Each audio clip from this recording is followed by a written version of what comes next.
اقبال خان محسود متحدہ قومی موومنٹ ایک مہاجروں کی جماعت میں کیا کر رہا ہے؟ متحدہ قومی موومنٹ کب سے مہاجروں کی جماعت ہوئی؟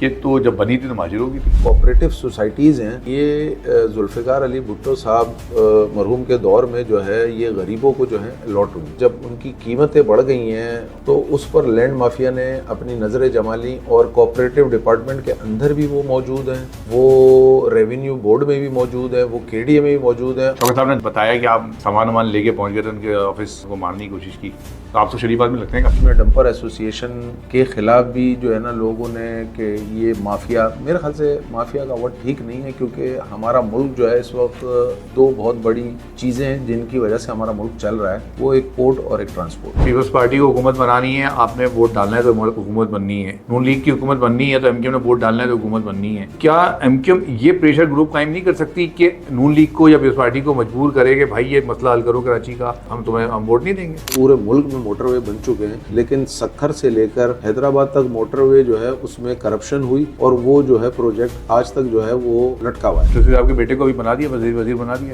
نہیں، وہ آئی ٹی کو دیکھنا، دیکھیں پہلے بھی مطلب ٹریسری صاحب کا بیٹا ہی تھا، کوئی اور کراچی کا یونٹ انچارج سیکٹر انچارج کا بیٹا نہیں ہو سکتا تھا۔ مصطفیٰ کمال صاحب کے جو جلسے ہیں وہ الگ ہو رہے ہیں، خالد مغل صدیقی صاحب کے الگ ہو رہے ہیں، کامران ٹریسری صاحب کے الگ ہو رہے ہیں، تو یہ کیا محبتیں تھیں؟ اس وقت 18ویں ترمیم آپ کو سوٹ کرتی تھی، آج 18ویں ترمیم جو ہے نا وہ آپ کے گلے میں جو ہے نا پھنس چکی ہے۔ اب کیا سوٹ کرتی تھی آپ بتائیں مجھے؟